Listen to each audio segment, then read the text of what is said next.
Setting up times, Maxi.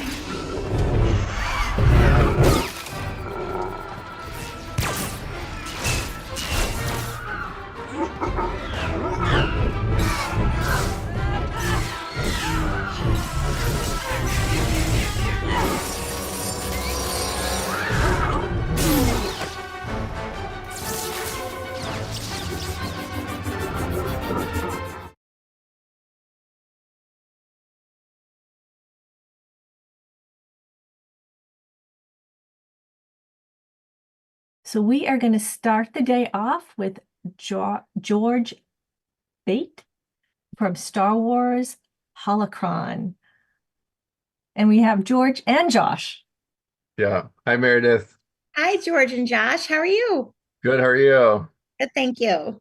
Yeah, thank you for being able to speak with us. We really appreciate it. We wanted to ask, it's been over a decade since you played this character uh in the Clone Wars. What was the most difficult part of returning to the character, and what did you find to be most rewarding about revisiting her? Well, the most rewarding thing about revisiting Barriss Offee was just being back in the booth with Dave Filoni. He's so creative. He's so interesting. He always has such incredible character arcs. There really wasn't much difficult to come back to because I feel like Barriss has been in the minds of me, of course, because I love her, but the fans since the Clone Wars ended. Everyone is always asking about her. My friends' kids are watching the show right now, so it doesn't feel like there's any separation. It doesn't feel like it's been a long time. And we can see that Ahsoka, her character has gone on to have a whole other show. I think these characters have made such an impact that they're still here, and Barriss is still very deep in me, and I love her, and it was just a joy to be back. All right, coming up next for our next question, this is James Burns from Jedi News. Hi, James. Hi, Meredith. Thanks very much for taking the time to talk to us. Oh, look, you have an English accent, just like Barriss. Funny that. Funny that. How was it? How did you hear from Dave, or how did you hear that you were coming back? I've kept in touch with Dave. We've become friends, and every now and then, we see each other a lot, and we talk about Barriss, we talk about the show, but nothing has ever been official. He keeps everything under wraps. So when I got an email that said they want to have you back for Barriss, I was just like, yes. It was just the greatest because I love her, and I love playing her, and it was fantastic. It was just the best moment. Brilliant. We're delighted to have you back. Thank you. Next up, we have Alex Damon from Star Wars Explained. Hi, Meredith. Thank you. Like you said, Star Wars fans have been obsessed with Barriss Offee for over a decade. What happened to her? And you say that she hasn't ever really left your mind. So over a decade in between the Clone Wars and now, did you ever develop your own headcanon for what Barriss was up to or what happened to her until Dave finally filled you in? Well, listen, I've been listening to fans say, how could you turn on Ahsoka? How could you do this? And I think I've always felt like Barriss just had this incredible moral compass and did what she felt was right for the Jedi Order. I feel like so for me, I have my own opinions on why she did what she did back in the Clone Wars. And I love where Dave Filoni has taken her character. The arc during Tales of the Empire is astonishing. I don't think we know what she's been thinking while she's been in jail this whole time. And I think the things that she's presented with are about to show her depth of character that she's developed while in prison. Next up, from Sky Talkers podcast, we have both Charlotte and Caitlin, and I believe one of them has a question for you. Yes. Hi, I'm Charlotte. Hi, Meredith. Thanks so much for talking with us today. You. I was wondering, what do you think makes Barriss such a compelling character that fans are so obsessed with? I think what makes Barriss so compelling is that she really starts with such a desire to do what's right. I think she really believes deeply in the old Jedi text. I think she really appreciated her training under Luminara Unduli, who taught her how to be the best Jedi. And I think after her time hanging out with Ahsoka and Anakin, who are more free thinkers. Not everything was done by the book. I think she's compelling because she starts to listen to her own moral compass as she's going through things, and she starts to have different opinions. I think she might have been influenced by Palpatine's propaganda that he put on the Jedi, about the Jedi rather. And I think her faith in the Jedi starts to waver a little bit. She's compelling because she has a moral dilemma, and she thinks she's doing the right thing. And perhaps the way she went about it wasn't the right way, but she was very strong in her convictions. And I think in Tales of the Empire, you see her struggle with what to do with the options that are presented to her. And I think a lot of people go through that. I think your choices define your destiny. And I think what we learn in Tales from the Empire is that you always have a choice. You always have a choice to whatever path you're going to go down. And it's a good message. On deck here, we have Fantha Tracks. This is Mark. What was it, Ray? Hiya. Question. By the end of this run of episodes, it feels like Barriss has learnt as much by being an Inquisitor as he has learnt by being a Jedi. Does that make any sense? How do you feel about that? I think every situation you're in is a teaching moment. I think the people that you surround yourself with, you can either learn and appreciate the goodness you learn from them, or you can fall into hate that people that you're surrounded by, or you can see things that you disagree with. And every situation will form your sense of self deeper and deeper if you choose to go by your center. If you are really dedicated to your own moral structure, every scenario that you are in will shape who you are. Next, we have Richard and Sarah from skywalkingthroughtheneverland.com. Hey, Meredith. This is Sarah and Richard from Skywalking Through Neverland. It's great having you back in Star Wars. Oh, thank you. It's just the best to be back playing Barriss.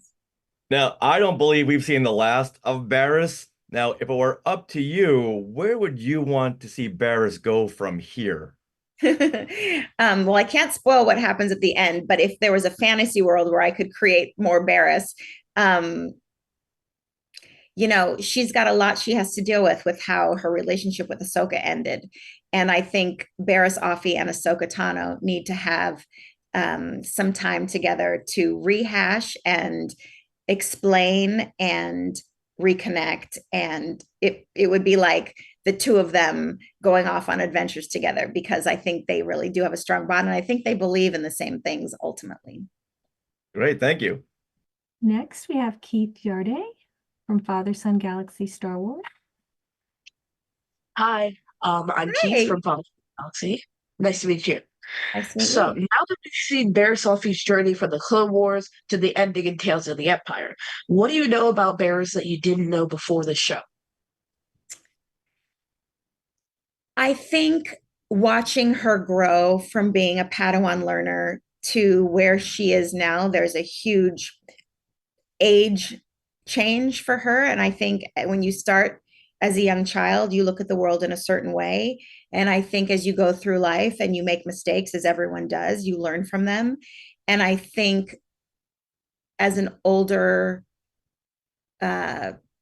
person, you have a chance to review your life and be the person you really want to be. And I've learned from her that there's always a path, there's always a choice, there's always a way to better yourself, there's always another chance. And I think everyone needs to know that at any time in their life, they can always make things better. Thank you. Fangirls Going Rogue, this is Trisha Barr. Thank you so much for taking the time. In Tales of the Jedi and Tales of the Empire, we see this recurring theme of mothers which is the underrepresented archetype in Star Wars. And surprisingly, Barriss journeys and ends in the third episode being called a wise mother. What does it mean to you to represent that archetype in Star Wars? That is the most interesting question. You know, I think when you think of the word mother, you think of someone caring and who takes care of and wants to usher forth goodness in other people, to bring out the best in other people, to provide lessons that teach other people how not to fall into the same mistakes you might have made. I think that's what every mother in real life does and is. And when you think of religion, and there's like Mother Superior, and the word mother isn't just actual familial, but more spiritual. And I think mother implies that people look to you for guidance. And I think when you've had such a complex life and been through so much that Barriss has, I think for her, people looking to her might just be the greatest reward she could ever have. From Iron Cannon, this is William Devereaux. Hi, Meredith. Thanks for taking the time to chat with us. Tales of the Empire features a number of cameos from different Inquisitors, including the Grand Inquisitor, the Fourth Sister Mark, the unnamed Inquisitor from Tales of the Jedi. Do you have a favorite Inquisitor? Oh, wow. Do I have a favorite Inquisitor? I never really thought about the Inquisitors that much. I'm always like, it's either like the bad guy, like the Inquisitors to me feel like a group. Now, obviously, from Tales of the Empire, I've learned that they're specific individuals. I didn't really know about the Inquisitors that much. This is very telling. I think Jason Isaacs as the main Inquisitor is phenomenal. He's such a brilliant actor. And I think Barriss Offee gets to train under him. And I think she's had very interesting masters. She had Luminara and Dooley, who was incredibly by the book. And I think the Grand Inquisitor also, there's a way of behavior that he's teaching as well.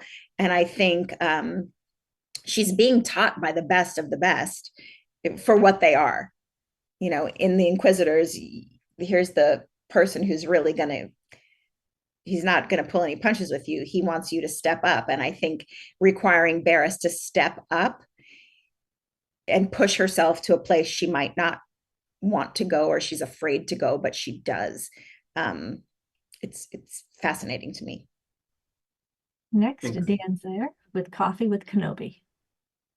Hello, thank you also for your time. Real quick question. We're certainly not going to spoil anything because that would be a no-no, because we want everybody to enjoy this series. But for you, there's this interesting dichotomy that happens with Barriss as a character. How do you think she would define the concept of loyalty?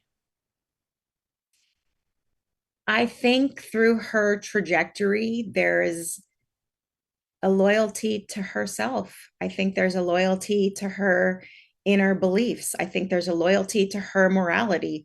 I think she has an intense desire to do what is right. And while she displays her loyalty to the Jedi as she's learning, while she displays her loyalty to the choices that and the people that she needs to in Tales of the Empire, I think ultimately her loyalty is to her strength, to her beliefs. Okay, let's go back to George and Josh. Yeah, we had a question about the development of the character's arc over time. Obviously, her character arc unfolds in Tales of the Empire. Was there ever another opportunity for the character to pop up before this, whether it be in a video game that didn't come to fruition or a show or anything like that? I don't know. All I know is that Legos did an amazing job making little Lego figures of her. And so I've been playing with the Legos with my nieces and nephews. And so for me, there's been a lot of Barriss happening in between. But for the show, finding her again in jail since the Clone Wars, nothing's really happened for her other than like sitting there stewing in her thoughts and making a conscious decision in her mind of who she feels that she is and what changes she wants to make. So any storyline in between the two would have been her own internal monologue. James Burns?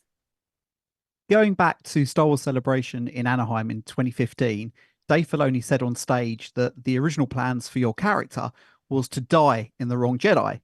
But Dave decided that he had plans for your character and cut the scene. So I just wondered whether you'd ever talked to Dave about that and whether that had ever come up before. And did you ever talk to Dave about the possibilities and where your character could potentially go? I do believe I remember when that happened, and I was very excited. And I've spoken with Dave because we're dear friends, but he holds his cards very close to the chest, and I think his imagination is always working. I think he has he has an entire universe of people that he is weaving a fabric of every character together, because one character's actions 100% affect another character's actions.